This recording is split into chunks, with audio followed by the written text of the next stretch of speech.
It's going to happen. But I've done it the other way around to get the fringe at the front. That's definitely wrong. That's good. Good look. You're going to be able to take me seriously like this, Rich. Of course you are. Well, ladies and gentlemen, it gives me great pleasure to welcome to the stage one of my favourite people on the radio, nay, one of my favourite people in life. He is the presenter of Radio 4's Sony Award-winning Saturday Live. He's a former member of the Communards and the Bronski Beat, and he is also the vicar in Findon. Ladies and gentlemen, Mr. Richard Coles, the Reverend Richard Coles.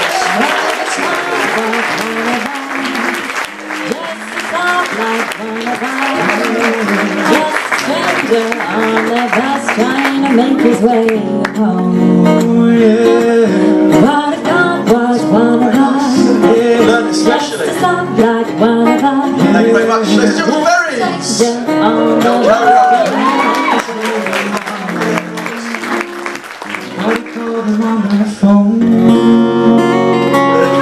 Lovely. That was great. Yeah. So, Richard, nice to have you here. How are you? Yeah, very well, thank you. Do you feel slightly? I feel there's a sort of a slight power imbalance. I feel like you're sort of, you know, you're my prey in a way. Well, I wasn't going to say bitch, but yes, you're a bitch. Well, because I know you. To give background, who has listened to Saturday Live on Radio 4? Are there Saturday Live listeners in here? Yes, there are Saturday Live listeners. Yes, you never know. I once asked them whether anyone had any children, and nobody had any children homework. We came to the conclusion that homework isn't worth a babysitter. Basically, that is very. So often this is the other way around, because I come and do poetry on your show, and then you put me on the spot. You put me on the spot on Saturday. So this is my revenge. Well, I asked you a question. Yeah. And you were asleep. It was a very dull show. No, I thought I handled it very well. So yes, you present this show on Saturday Live. How would you sum up the show for those who haven't heard it? Well, I think it's sort of like a colour supplement that you hear rather than read. Mm-hmm. Something like that. Can you hear me? I'm very loud and you're very not loud. I don't think this is anything. It's not on. Is it not plugged in? Here we go. Let's swap over. Can you hear me?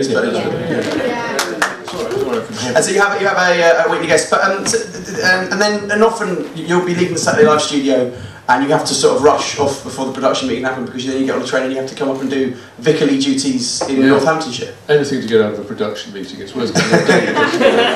And I once saw you actually. This is, and I don't know if all vicars do this, but you didn't actually have a dog collar, and so you got a piece of paper, a bit of script, and folded it over a few times and put it in, which I thought was very naughty for a vicar. Is that a real dog collar? I don't know. That's a real dog collar. It's not plastic rubbish, but you can use just about anything. You quite often go out and forget you've not put one on, which can be a bit disconcerting at a funeral, because it just looks like some weird guy in a black shirt. So you kind of make them out of, well, actually, washing up liquid bottles, that's good. So is there not a place where you can buy dog collars? They're not like a vicar's supply? They don't really sell them as sort of, loose single dog collars. You have to usually buy the shirt as well. Oh, right, okay. But there's been a scandal this week. There's a dog collar shirt, a vicar's shirt company has gone bust and left a whole load of vicars out of pockets in the Church Times. That's the hot news from the Church of England. Or what the women bishops think. I wonder if that's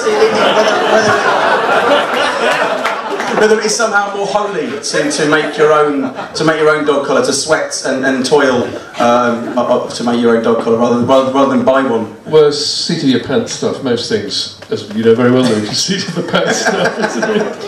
Now, before all this happened, before you were a radio presenter, before you were ordained, you were in bands. Well, I guess I was, believe it or not. And you were in two bands. The first band you were in was the Bronski Beat, is that right? Well, actually, the first band I was in was a punk band at school called Xerox, because we copied everything. And then I was in a couple of other bands. Then I sort of crept into bands that record companies were paying a little bit of attention to. But the first big band I was in was Bronski Beat, which sort of went from 0 to top of the charts in about a day. I think we have a picture of you in the Bronski Beat just here. Let's see if we can get this up. There we go. Oh my word, look at that. That's you and Jimmy Somerville. I look like Claude Rains, don't I? And then after the so did you want to be in bands? Was that something you wanted to do when you were a teenager? Did you dream of being a? No, I never wanted. I didn't want to be in a band when I was in a band. So it was. Well, how did you end up in a band then? I stood next to someone who got famous.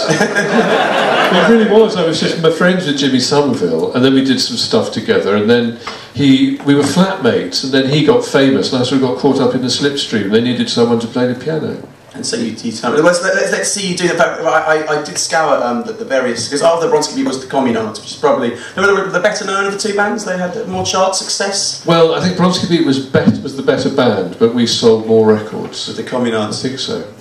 You might recognise. Who knows the Communards? Do we have Communards fans in the room tonight? You'll know.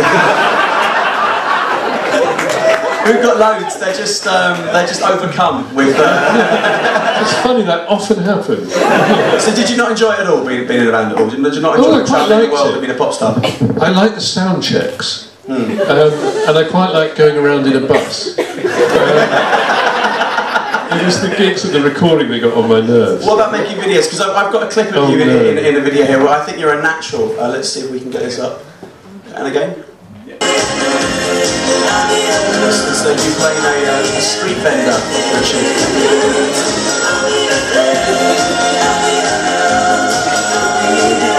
I think you seem very convincing. I wasn't quite sure what the narrative of the video was, but it certainly was seat of the pants stuff. And then you sell this guy a boombox. There we go. Okay, I won't talk to you anymore. Okay, so it's the Communards. Can you believe it? An acting career never opened up after that. So we were talking before, and you said that actually you did when you did music at school. You're a chorister, is that right? That's right. Yeah. So it's not out of this world that you then went on from being like a top of the pops artist to being a vicar. Was it always going to happen? Or? Well, looking at that, you can see there was a vicar struggling to get that. So it was a sort of reversion to type. It wasn't too big. I mean, it seemed perfectly all normal and ordinary and unremarkable to me, but other people thought it was a bit peculiar. Yeah, because it is quite. When you say there was a really funny thing. I tell you, when you apply to be a vicar, they sort of have to send you off for assessment and stuff, and you have to fill in a form. And I had to fill in the "Have you ever taken any recreational drugs" form. No one had ever filled anything in it before, ever. And I ticked all the boxes, obviously. And I sent it off, and I got phoned up at work. I was working at the BBC at the time, by the chief medical officer for the Church of England, who wanted to go through all the drugs, but I only knew the street names, and he only knew the pharmacology. We were on the phone for an hour and a half. And in the end, they were fine with. They were down with. And I just said, promise not to take them ever again. And did you inhale? I inhaled a swallow. It was the early 80s after all. Were you always religious? Did you always have religious convictions? No, I didn't have any religious convictions at all. I was a chorister from the age of 8, but as soon as I was capable of any independent thought, I thought it was clearly a load of nonsense. I mean, I liked the music, and I liked the dressing up, and I liked the people, but I thought the content was clearly ridiculous. Yeah. And then we lived in a materialist universe. Duh. Yeah. And then that sort of dropped off in my late 20s. Was there any? I mean, what changed in? Because I mean, that's quite a big move from going from being atheist to a vicar. Well, I can remember. Massive leap. Well, it's just the Church of England. Yeah. Okay. None of you believe in God, anyway. Do you know that one of us was sacked for not believing in God at all? A few years ago. It's just like the uniform. I mean, there's only one diocese that did it. Everyone else, you can believe whatever you like, it's fine. But there was one diocese, they did sack someone for not believing in God at all. They've been a vicar for 40 years.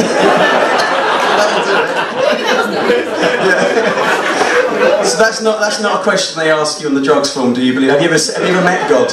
Maybe. I don't know, but it was. That was the summer of love in Ibiza. It's another story. We won't go there, Vicar. My father nearly died last year, and he met God when he was sort of half dying. He said, "God." He asked me. He said, "Do you think it's possible to see God?" And I should say my father goes to church because he thinks you should, but he thinks that it's all a bit weird, which is his worst term of abuse for anything. A bit weird. Howard's way. A bit weird. But he said, "Do you think it's possible to see God?" And I said, "Yeah, I think so." I said, "How did you know it was God?" And he said, "Old Etonian tie." how did your parents react when you said you were going to be? In fact, you had a number of revelations. When you were 16, you came out as gay, which is very young for it was the mid-70s, was it? When was that? That was 1978. So that must be quite a brave thing to do at the time. Did it feel brave to you at the time? I had to do it actually. Yeah. I played my mother the Tom Robinson band, Sing If You're Glad to Be Gay, and after the third time round she said, "Darling, are you trying to tell me?" And I said yes. She said, "Do you think you might be gay?" And I said, "I know I am." And she said, "I'll tell your father." So what were they more shocked about, the communards being gay or being a vicar? Well, you see, when I first said that Bronski beat was her, I said to my mother, "I'm going to be in a band," and she said, "Is it under the gay umbrella?" I think it's more the pink parasol. But then, as soon as we got on in the top of the pops, then it was all fine. You thought it was great. Yeah. Well, she was not have to say my parents, were kind of middle class, Middle English people, and if your son came out or daughter came out as gay, it probably wasn't the thing they were most looking forward to hear. But they were unfailingly loving and nice and supportive about it. So credit to them. And so now you're in the Church of England, which is not, I guess, not always known for its tolerance and liberal values. I mean, there is that very liberal ring of the church, isn't there? But then there's also there's been the whole debate about women bishops recently, and its attitude towards gay members of the clergy is kind of confused, is that, or undecided? It's hard to say it doesn't know which way to turn. That might sound unfortunate under the circumstances. No, I mean, a church is getting it about right when it stinks of rank hypocrisy, because that's the nature of the beast. But at the moment we have it that it's fine for lay people to have gay relationships, but clergy, if you're ordained, you may not have a sexually active same-sex relationship. Because you'll be made to sit on the naughty step if you do. So they Ofsted that at all? Well, I have to say, when I got my present job, the bishop came round, and my partner, who happens to be a same-sex vicar, I introduced him to the bishop, and he said, "Well, you're both most welcome in my diocese." Because the fact is, of course, most people aren't, kind of mad. They're sort of reasonable and pragmatic. And as the rest of the world gets more and more used to gay people being unremarkable, the church will eventually catch up in about 250 years. I mean, you seem remarkably at peace. I mean, because you're a vicar, but I mean, with that, I mean, you were very left wing in your youth, and that's what the bands had political messages. Oh, and do you not get angry at that? The lack of equality in that situation? Not anymore. I mean, I used to get a bit indignant about it because everyone looks ridiculous when they're indignant. And actually, I would rather find a place beyond resentment with those things, because I just think it's more fruitful and more charming. And I'm fed up with, I'm 51, and, I've sort of been around the block a few times, and really I just sort of get on with normal life now. Would be nice. And so you lived this... I suppose I am officially angry. Outrage, fucking outrage. I'm fucking outraged. Unofficially, I'm ready for my tea. So what is it that attracts you to the church? Is it the same thing that attracted you to the left when you were younger? I mean, is it the same thing that kind of makes you seek something, some sort of higher meaning, some sort of belief? So it's two. Well, the first answer is it's the only way where you can wear a big gold robe and not work nights. I mean, the dressing up is a very important part of it, really, seriously. But actually, really, it's radicalism. I've always been utterly captivated by radicalism, and I find it's an irony if you think of the Church of England, but actually, the Church is perhaps the most radical, aims for the most radical way of being that you can possibly achieve. I mean, to die to live, to give everything away in order to possess something. The meek shall inherit the earth, the first shall be last, and the last shall be first. It's pretty radical stuff when you get it right, which is rare. So you live this dual life. And I see you down in London presenting a radio show, talking to various. What would you have me do? Live a lie? And then you run off and do funerals and weddings and do you feel the two things live together nicely either side? Yes, I think so. I mean, I suppose there are sort of oddly transferable skills. I'd like to think that a vicar should be quite good at giving people a sympathetic hearing. Mm. And that's not, you know, if you could try to give people sympathetic hearing on the wireless too, that's not a bad thing. Well, yeah, I mean, because we wanted to talk a little bit about interviewing, since our theme is chat show. Is there crossover there from when you're interviewing people and when you're listening to you know, a parishioner who has some... I have a kindly stare. Have a kindly stare. I feel like you can really... So I use the kindly stare in both broadcasting and pastoral encounters, and that's good. And there is a difference though, that broadcasting you're getting, tell me your fucking story in 5 minutes. Yeah. Whereas if it's a pastoral encounter, you're... Actually, no, I can't think it is the same thing. Whereas tonight we had a time slot, but I haven't got my watch on stage with me, so we can just carry on all night. Doesn't really matter. Tell us about the interview. So, what was? How am I doing? Beautifully. Okay. Beautifully. I'm doing okay.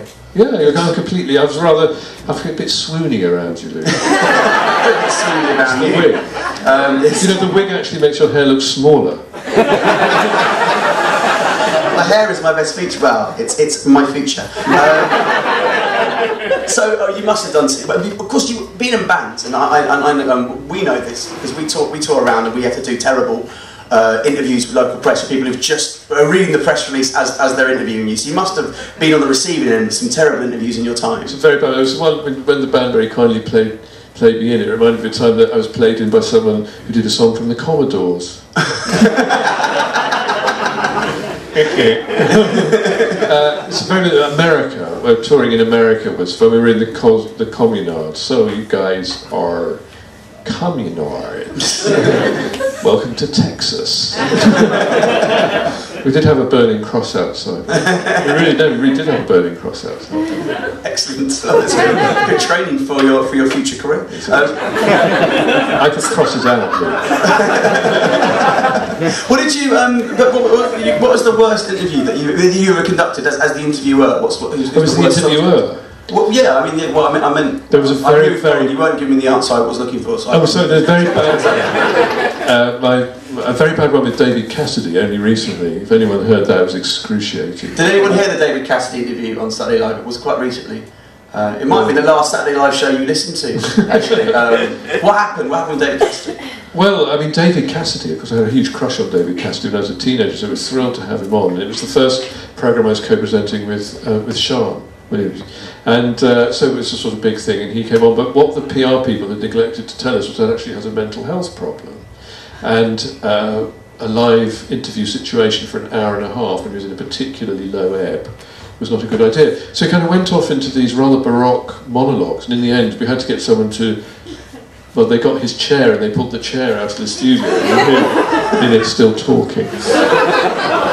That wasn't great. Did you tell him that you used to fancy him? I didn't know. It was a really weird moment. Did not find the right moment. He was completely sort of out of it in a way, and then all of a sudden someone came in and just took a picture, and all of a sudden he went, "Don't photograph me while I'm eating."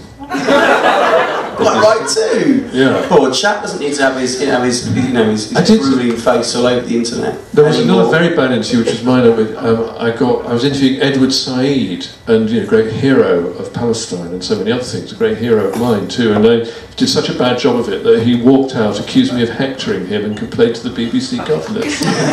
The really embarrassing thing was he walked out of his own flat. I'm not kidding, he walked out, and then we were sitting there going, oh my god, what happened? And there was this... and he said, I forgot my hat. So he came in and I said, I'm really sorry about that. He said, blah, blah, blah, blah, blah, put his hat on and went off, we made our excuses and left. That was quite bad.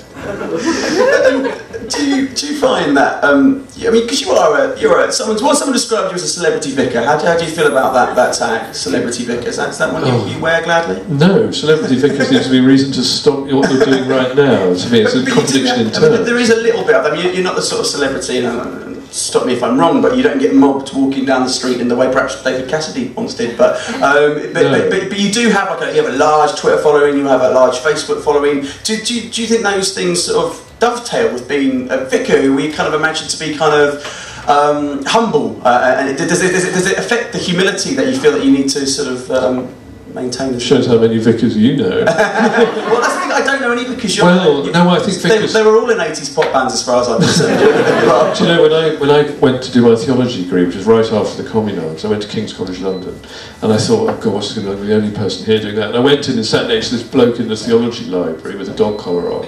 He turned out to have written "So Macho" for Sunita. Seriously. I thought I was the only gay in the village. What was the question? My friend Martin was a major in the army, and he's now a poet now, and I find that kind of hard to sort of square those two things. And he said actually the army, for all its rigidity, is a great place for eccentrics and people who don't conform. And would you say that the Church of England has that kind of sort of harder now, because I suspect it's the same in the army, is that we're much more kind of tightly controlled and more scrutinised than ever. When I was a boy, we had a vicar who lived down the road, Father Pritchard of Woodford. He was a nice man, but he eventually hated humanity. That happens to me because of what you've been made. And he hated humanity so much he found he could only relate to goats. This is really true, so I'm not kidding, he kept goats, and in the end the goats moved into the vicarage. And I can remember going there and knocking on the door once, and his head appeared in the window, but it was a goat, not the vicar. So that's true, not Pritchard, Prentice, Father Prentice. So, and traditionally in the past, you could sort of, I'm in the Diocese of Peterborough, which is traditionally known as the Dead Sea, and you could find a little billet there and be left alone forever. But no, they shine a bit more. Is that how you'd like? Would you see yourself giving up the radio presenting and vicaring till the end of your days? Oh no, I'm going to retire as soon as I can, I think. From both? Well, no, I mean I'm going to go on until a decent age and then stop. How does one retire from a vocation like that? Does it? You just don't do it. You just don't do it. Don't you feel vocated to do it? Isn't that how vocations work? No, I mean I can very happily walk away from Deanery Synod, that kind of thing. That'd be no problem at all.